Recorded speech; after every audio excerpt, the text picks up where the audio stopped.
नमस्कार। आप सभी को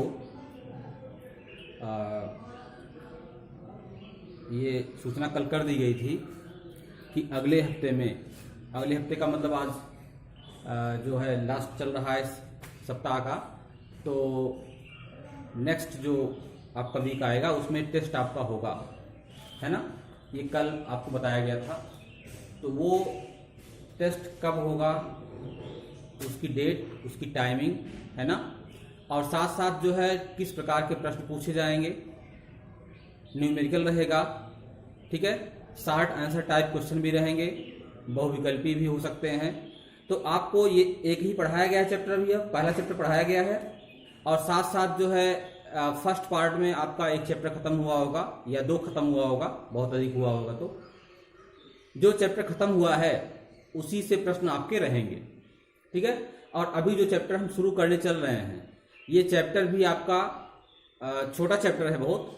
ये चैप्टर समाप्त हो जाएगा, इस चैप्टर को भी शामिल कर लिया जाएगा। तो दो चैप्टर जान लीजिए सेकंड पार्ट से, और एक दो चैप्टर आपके फर्स्ट पार्ट से रहेंगे। आप अच्छे से नोट्स बना लीजिए और अपने को तैयार कर लीजिए। ये देखेंगे हम कि कौन कितना ज़्यादा जो है वो एक्टिव है। आपका पहला टेस्ट है तो आपको अच्छा करना चाहिए, और एक निश्चित समय में आपको करना होगा। ऐसा नहीं कि आप जो है चाहे जब उसको सॉल्व करके भेजिए, है ना। जितने समय का पेपर होगा वो मैं बताऊंगा, उतने टाइम के बीच अगर आप सेंड करेंगे तो खुला रहेगा, अदरवाइज बंद कर दिया जाएगा ग्रुप। आपका जो ग्रुप है वो बंद कर दिया जाएगा, ठीक है ना। तो चलिए अगला जो चैप्टर आपका है वो हम शुरू करते हैं। वो है तरल दाब। चैप्टर का नाम क्या है? तरल दाब।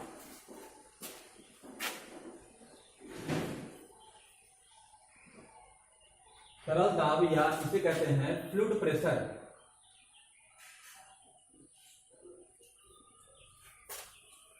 तरल दाब या फ्लूइड प्रेशर इसे कहा जाता है। तरल पदार्थ क्या होते हैं पहले आप इसको जानेंगे। तरल पदार्थ क्या होते हैं, और दाब क्या होता है, और तरल दाब क्या है, ठीक है। और फिर तरल दाब का क्या क्या उपयोग कहाँ कहाँ होता है, इस चैप्टर में आप इसके बारे में जानेंगे, ठीक है ना। पास्कल का नियम इसमें बहुत महत्वपूर्ण है। बहुत लंबा चैप्टर नहीं है, छोटा सा चैप्टर है, और इसमें जो है वो न्यूमेरिकल तो कम, लेकिन परिभाषा के दृष्टिकोण से और साथ साथ जो आपके सूत्र एक छोटे से एक आध दो हैं वो आपको याद रखना है, ठीक है। लेकिन कॉन्सेप्ट आप समझ लीजिए क्या है, तरल दाब क्या चीज है। पहली चीज तो ये कि आप ये जानिए कि तरल क्या होता है। तरल फ्लूइड क्या है। लिक्विड तो आप जानते ही होंगे, है ना। लिक्विड तो आप द्रव को जानते होंगे, तो फिर ये फ्लूइड क्या हो गया। लिक्विड तो है, लेकिन फ्लूइड क्या चीज है ये आपको जानना है। वास्तव में आप जानते हैं कि द्रव्य जो होता है उसकी तीन अवस्थाएं, मूल रूप से तीन अवस्थाएं होती हैं। वैसे तो आप चार भी कर लेते हैं, प्लाज्मा भी उसमें शामिल कर लेते हैं, लेकिन मुख्य रूप से तीन अवस्थाएं होती हैं, ठीक है। किसी भी वस्तु की तीन अवस्थाएं होती हैं। कौन कौन सी? ठोस, द्रव और गैस, ठीक है ना। तो ठोस जो होता है उसका तो आकार निश्चित होता है, उसका आयतन भी निश्चित होता है। ठोस का आकार निश्चित होता है, आयतन निश्चित होता है।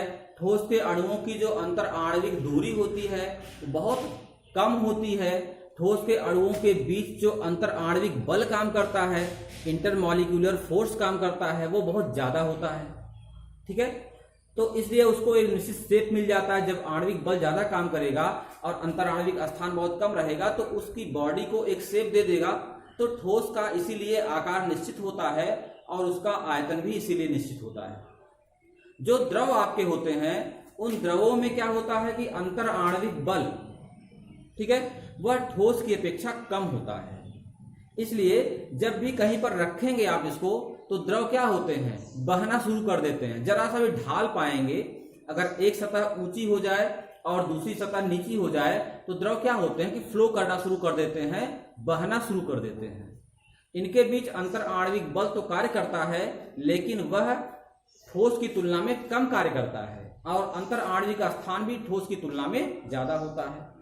जो गैसेस होती हैं, जो तृतीय अवस्था है, उसमें अंतर आणविक स्थान तो बहुत ज्यादा होता है ना। इतना कि अंतर आणविक स्थान के सापेक्ष उस गैस के अणुओं का जो आकार होता है वो नगण्य होता है, ठीक है, उनके बीच की डिस्टेंस के सापेक्ष अगर अणुओं का आकार देखा जाए, गैस के अणुओं का आकार, तो वह नगण्य होता है। कहने का मतलब आकार जो है उनका बहुत छोटा होता है और अणुओं के बीच की दूरी बहुत ज्यादा होती है। इसीलिए कोई निश्चित शेप जो है गैस को नहीं मिल पाता है, गैस को कोई निश्चित शेप नहीं मिल पाता है। और द्रव भी बहते हैं, माफ कीजिए, गैसें भी बहती हैं। गैसें फ्लो नहीं करती हैं, गैसें जो है फ्लो करती है ना, एक जगह से दूसरी जगह पर गैसें बहती हैं, नहीं बहती हैं। अरे हवा का बहना क्या है, गैसों का बहना ही तो है। तो बहने का जो गुण होता है, फ्लो करने का जो गुण होता है, वो क्या होता है, द्रवों में और गैसों में दोनों में होता है। द्रव और गैस दोनों में होता है फ्लो करने का गुण।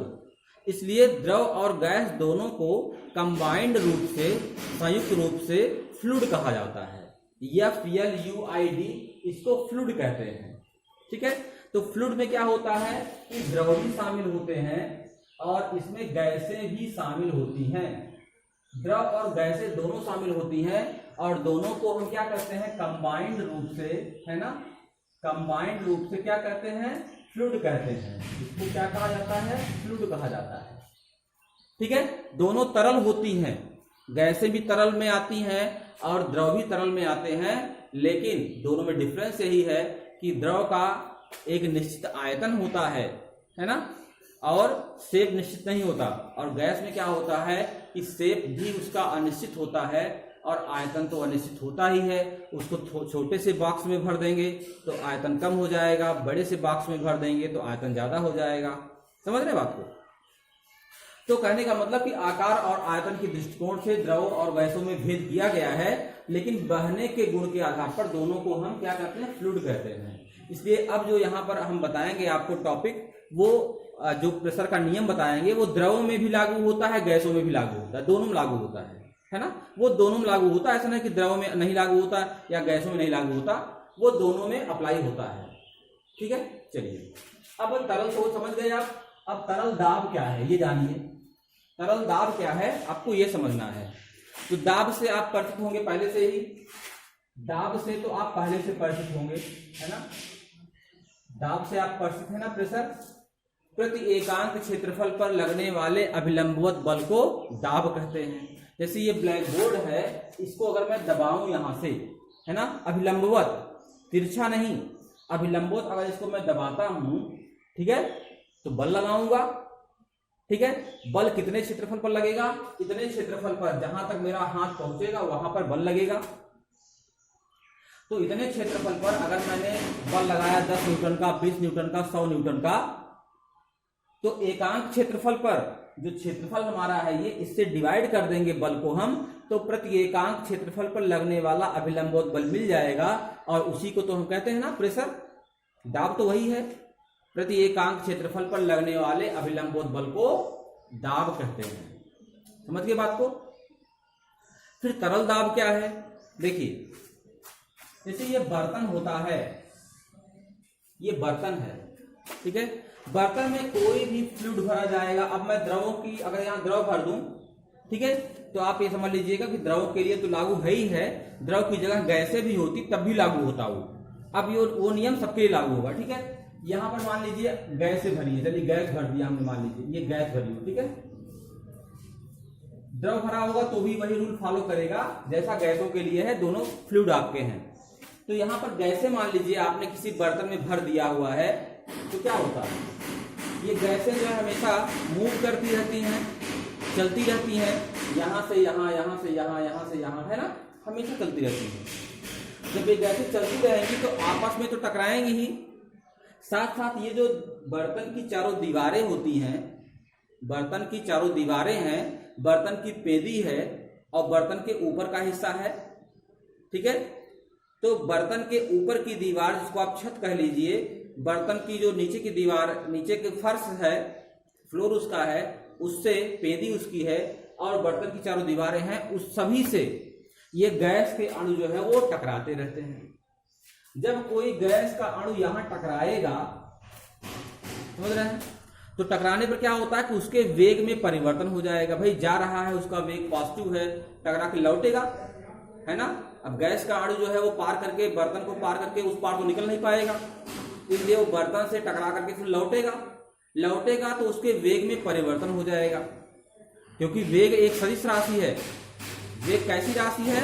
वेग एक सदिश राशि है, इसलिए ठीक है, उसकी दिशा में परिवर्तन हो जाएगा तो वेग परिवर्तन हो जाएगा, और वेग परिवर्तन अगर हो जाएगा तो संवेग परिवर्तन हो जाएगा। क्या होगा? संवेग परिवर्तन हो जाएगा।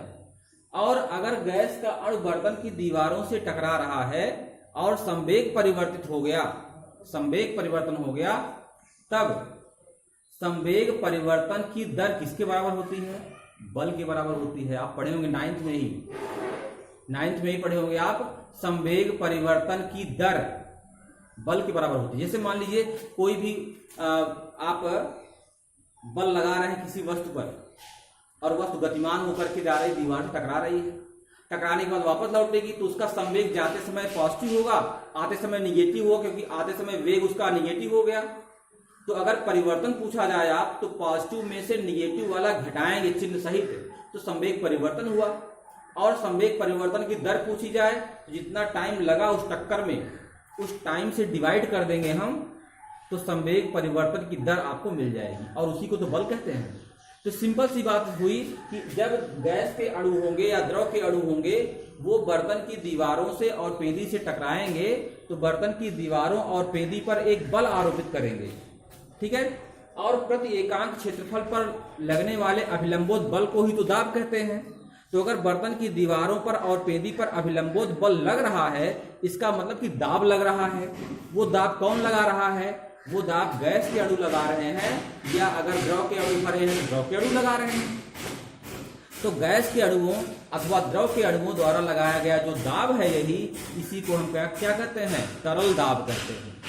क्या इसका नाम है? इसका नाम है तरल दाब।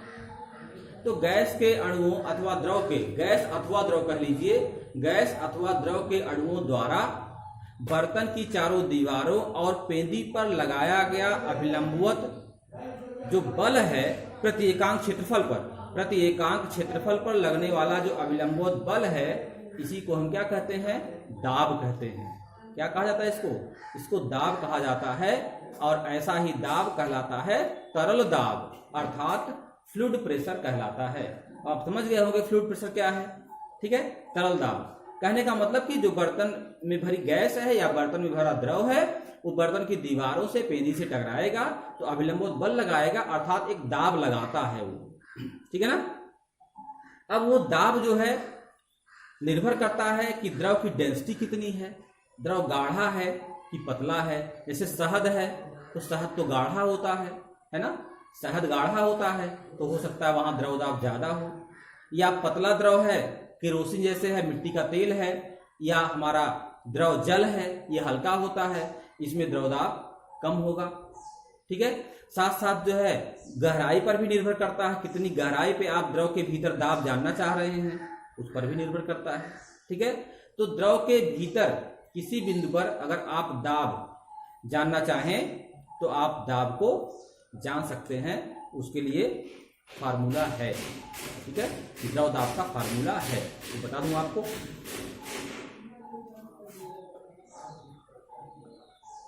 देखिए, द्रव के भीतर किसी बिंदु पर दाब,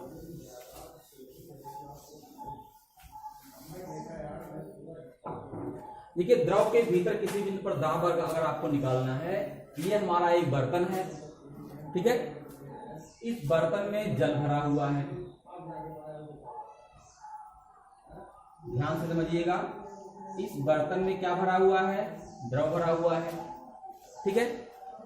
अब अगर हमको मान लीजिए यहां पर निकालना है द्रव दाब, यहां पर, तो पहले आप सूत्र जानिए कैसे निकलेगा।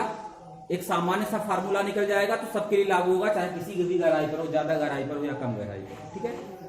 मान लो यहां पर निकालना है, ठीक है। अब क्या करेंगे हम, एक जो है एक बेलनाकार द्रव स्तंभ की कल्पना करेंगे। क्या करेंगे? बेलनाकार द्रव स्तंभ की कल्पना करेंगे, ठीक है। बेलनाकार द्रव स्तंभ की कल्पना करेंगे। मान लीजिए काल्पनिक है ये बेलन अंदर नहीं बना है, द्रव के भीतर एक बेलनाकार द्रव स्तंभ है, ये द्रव का बना हुआ एक स्तंभ है, इसकी कल्पना हम कर ले रहे हैं, ठीक है। यहां पर अब यहाँ पर अब जानिए एक बेलन बन गया, ये पूरा पानी का ही बेलन है। ये ऊपर से दाब पड़ेगा P1, ठीक है, नीचे से प्रेशर पड़ेगा P2, ऊपर की तरफ, नीचे का प्रेशर ऊपर की तरफ। जैसे मान लीजिए कोई बाहर से दबाएंगे आप द्रव को नीचे की तरफ, तो नीचे का प्रेशर ऊपर नहीं उसको करेगा, नीचे पिंड जो है अपने भार के नीचे रहेगा। ये इसे यहाँ देखिए ऊपर का जो जल है, अभी वायुमंडलीय प्रेशर को हम नगण्य करते हैं, मान लेते हैं कि वायुमंडल का प्रेशर नहीं है, वैसे वायुमंडल का प्रेशर भी तो काम करेगा। वायुमंडल के प्रेशर को अभी छोड़ देते, थोड़ी देर के लिए हम उसको इग्नोर कर देते हैं। तो ऊपर जल है, इसके नाते यहाँ पर P1 दाब पड़ेगा। बात क्लियर हो गई। इस पूरे बेलनाकार द्रव स्तंभ में पानी भरा हुआ है, इस पानी का अपना भी तो कुछ भार होगा, इस द्रव का भार होगा mg। कहाँ काम करेगा? नीचे। तो द्रव दाब नीचे काम करेगा, पानी का भार नीचे mg काम करेगा, ये दोनों नीचे काम करेंगे। और नीचे का जो प्रेशर है ऊपर की तरफ P2 काम करेगा। ठीक है, बात क्लियर इतना हो गई ना।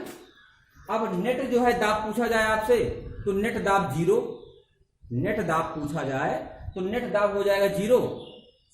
ठीक है, क्योंकि ये बेलन कल्पना किया आपने, बेलन तो स्थिर है, अगर ऊपर दाब ज्यादा होता तो फिर नीचे जाता बेलन, नीचे का दाब ज्यादा होगा तो बेलन ऊपर जाएगा, लेकिन बेलन यहाँ पर हमने स्थिर माना हुआ है, इसका मतलब P1 प्लस mg ये दोनों मिल करके P2 के इक्वल हो गए। भाई नीचे की तरफ दो तरह के प्रेशर पड़ रहे हैं, एक P1 का एक mg का, ऊपर की तरफ केवल P2 का है, इसका मतलब कि P1 plus mg is equal to क्या हो जाएगा? P2। और यहाँ पक्षांतर कर लीजिए, अगर क्या होगा? P2 के उधर ले जाइए, P2 माइनस P1, अर्थात दोनों दाबों में डिफरेंस P2 माइनस P1 क्या हो जाएगा? mg हो जाएगा। मतलब इस बेलनाकार द्रव स्तंभ के ऊपर और नीचे दोनों तलों के बीच का दाबांतर P2 माइनस P1 क्या है? दाबांतर। इसको हम डेल्टा P कर सकते हैं, डेल्टा P दाबांतर कितना है? इतना आपका है P2 माइनस P1 बराबर क्या होगा? mg। समझिए बात को, क्या होगा इतना? ये mg। m क्या है? m क्या है? द्रव्यमान है, इसका द्रव्यमान है, m द्रव्यमान है, इसका पूरे बेलनाकार इस बेलन में जो पानी भरा है पानी का द्रव्यमान है। और द्रव्यमान बराबर होता है आयतन गुणे घनत्व, आयतन हो जाएगा इसका v। समझ रहे बात को? आयतन क्या हो जाएगा? v हो जाएगा, इंटू घनत्व क्या होगा? रो। घनत्व क्या हो जाएगा? रो हो जाएगा। ठीक है, पहले आप d पढ़ते रहे होंगे, अब रो जानिए। v हो जाएगा, रो हो जाएगा और g हो जाएगा, तो हो जाएगा v into rho into g। ये तो हुआ। तो delta p is equal to v into rho into g। समझ गए बात को इतना? v into rho into g। ठीक है, अच्छा अब ये delta p is equal to क्या हो जाएगा? v का मतलब क्या हो जाएगा? v का मतलब हो गया आयतन। आयतन क्या होता है? Pi r square h, pi r square h है ये। तो बेलन की अगर यहां से यहां तक बेलन की ऊंचाई को h ले लिया जाए और ये क्षेत्रफल आपका क्या हो? a हो, तो हो जाएगा a गुणे h गुणे रो गुणे g, a गुणे h गुणे रो गुणे g। यहाँ पर एक चीज थोड़ा सा ये आप जरा समझ लीजिए, ये दाब है आपका ना, ये दाब है P1 किस पर काम कर रहा है? इस पूरे क्षेत्रफल पर काम कर रहा है। ठीक है ना, तो P1 इज इक्वल टू क्या होता है? P इज इक्वल टू होता है F अपान ना, P1 इज इक्वल टू हो जाएगा F1 अपान A। यहाँ ध्यान दीजिए, P1 जो है दाब है ऊपर से लग रहा है, कितने क्षेत्रफल पर? A क्षेत्रफल पर, तो P1 इज इक्वल टू हो जाएगा F1 अपान A। ठीक है, तो F1 इज इक्वल टू क्या हो जाएगा? P1A। इस तरह जानिए, F1 इक्वल टू क्या हो जाएगा? P1A हो जाएगा। ठीक है इतना? अच्छा, अब यहाँ ध्यान दीजिए जरा, F1 इक्वल टू P1A हुआ, इतनी बात क्लियर हुई? अच्छा, अब यहाँ पर जो है आ जाइए, P2 इज इक्वल टू क्या हो जाएगा? F2 upon A। दाब बराबर क्या होता है? बल बटे क्षेत्रफल। तो F2 इज इक्वल टू क्या हो जाएगा? P2 into A। ऐसे जानिए, P2 into A, F2 equal to P2 into A। ठीक है, जो बल का, क्योंकि mg क्या है? mg यहाँ पर क्या है? भार है, भार जो है बल का रूप है, और ये दाब है, तो दाब का जो अंतर है वो भार बराबर थोड़ी होगा, मात्रक एक होना चाहिए ना। तो यहाँ पर P2 माइनस P1 जो लिखा हुआ है, थोड़ा इसमें करेक्शन कर लीजिए आप। ये क्या हो जाएगा, P2 जो है उसको F2 माइनस F1 समझिए, ये P2 माइनस P1 को हटा दीजिएगा। कहने का मतलब जो दाब पड़ रहा है उस दाब में दो चीज शामिल होती है, बल बटे क्षेत्रफल। जो बल काम कर रहा है, ऊपर का बल और नीचे से ऊपर का बल, इन दोनों का डिफरेंस mg बराबर हुआ, तो F2 minus F1 equal to mg होगा। तो F2 माइनस F1 को हम डेल्टा F कर देंगे, यही इतना आप संशोधन कर लीजिएगा, ये डेल्टा F हो जाएगा। डेल्टा F इक्वल टू हो जाएगा V into rho into g, या डेल्टा F इक्वल टू हो जाएगा A into h into rho into g. क्योंकि इधर जो मात्रक आपका आया है, ये जो आपका आया है क्या है, mg, ये भार है। भार मतलब बल ही तो है, मात्रक तो भार का मात्रक भी न्यूटन होता है, ठीक है, और बल का मात्रक भी न्यूटन होता है। इधर हो गया आपका बल, और इधर जब दाब रहेगा, दाब और बल दो मात्रक अगर दोनों मान बराबर हैं, दोनों तरफ के मात्रक बराबर होने चाहिए ना, बात समझ रहे हैं बात को ना। तो दोनों का मात्रक बराबर कब हो, इधर बल हो इधर भी बल हो, तो जो दाब आपका है वो पहले बल रूप में रखेंगे। तो क्या हो जाएगा, यहाँ पे आप रखेंगे F1, यहाँ रखेंगे आप F2, ठीक है। तो F1 plus mg equal to F2 minus F1 equal to mg, delta F equal to V into rho into g. कैसे हुआ ये तो बताया गया था, delta F equal to A H rho जी। अब डेल्टा F मिल गया ना, दाबांतर, अब A से लाके डिवाइड कर दीजिए, तो delta F divide by A, अब बल बटे क्षेत्रफल हुआ, ये दाब हो जाएगा, क्या होगा, H रो जी, तो हो जाएगा डेल्टा P दाबांतर हो जाएगा H रो जी। यही आपका जो है द्रव दाब का फार्मूला होता है। डेल्टा P इक्वल टू क्या होता है, H रो जी, ठीक है। अर्थात इन दोनों बिंदुओं के बीच जो दाबांतर है, ऊपर और नीचे के दाब का जो अंतर है, इसके बराबर है H के, रो के, G के। अगर H ना होता, यही आप घटाते घटाते घटाते घटाते दोनों के बीच की दूरी को 0 कर दीजिए, अर्थात द्रव स्तंभ शून्य ऊंचाई का हो जाए, H का मान 0 हो गया, वह दाबांतर 0 हो जाएगा, ठीक है ना। तो अब आपसे पूछा जाए कि किसी भी तरल वस्तु में, चाहे द्रव हो या गैस हो, ठीक है, द्रव दाब जो है का सूत्र पूछा जाए तो आप बता देंगे द्रव दाब का सूत्र होता है H रो जी। द्रव दाब पूछा जाए किस पर निर्भर करता है, तो आप बता देंगे द्रव दाब जो है वह स्वतंत्र तल से द्रव की गहराई पर निर्भर करता है। देखो गहराई यहाँ पे है ना, स्वतंत्र तल से 5 सेंटीमीटर गहराई पर बिंदु रहेगा, या 10 सेंटीमीटर गहराई पर है, या 20 सेंटीमीटर गहराई पे है, तो गहराई पर निर्भर करता है, नंबर 1। नंबर 2, रो मतलब घनत्व, जो द्रव दाब है वो उस द्रव की डेंसिटी पर या द्रव के घनत्व पर निर्भर करता है। ज्यादा घनत्व का द्रव रहेगा तो द्रव दाब ज्यादा होगा, देखिए डेंसिटी ज्यादा रहेगी तो ये मान ज्यादा आएगा, द्रव दाब ज्यादा होगा, और डेंसिटी कम रहेगी तो कम आएगा, ठीक है ना। तो द्रव दाब जो होता है वह डेंसिटी पर निर्भर करता है, और द्रव के मुक्त तल से, स्वतंत्र तल से द्रव की गहराई पर निर्भर करता है। तो द्रव दाब का एक फार्मूला आप P इक्वल टू नोट कर लीजिए, क्या होता है, H रो जी। ये द्रव के स्वतंत्र तल से H गहराई पर स्थित बिंदु पर द्रव दाब का फार्मूला है, ठीक है। कभी कभी पूछा जाता है कुल दाब बताइए, जब कुल शब्द का प्रयोग कर दे इसका मतलब कि वायुमंडलीय दाब को शामिल कर लिया गया है। जैसे मान लीजिए कोई बिंदु यहाँ पर है और ऊपर से H गहराई पर है, ऊपर से H गहराई पर है, तो इतने पानी का दाब तो पड़ ही रहा है, इसके ऊपर जो वायु है, उस पूरे वायुमंडल की वायु, उसका दाब तो पड़ रहा है। तो कुल दाब में क्या होता है कि वायुमंडलीय दाब को जोड़ देते हैं, ठीक है ना। यहाँ P0 लिख करके, P0 क्या है, एटमॉस्फेरिक प्रेशर है या वायुमंडलीय दाब है, तो वायुमंडलीय दाब को इसमें जोड़ देंगे आप तो टोटल प्रेशर आपको मिल जाएगा, ठीक है। चलिए यहाँ तक आप इसको पढ़ लीजिए, नोट्स बना लीजिएगा, और द्रव दाब के जो नियम है वो आपको हम कल बताएंगे, और रेस्ट जो बचा हुआ है इस चैप्टर में वो भी कल बताया जाएगा, ठीक है ना। आगे के जो वीडियो बनेंगे उस वीडियो में आपको इसके आगे की चीजें जो है समझाई जाएंगी, ठीक। धन्यवाद।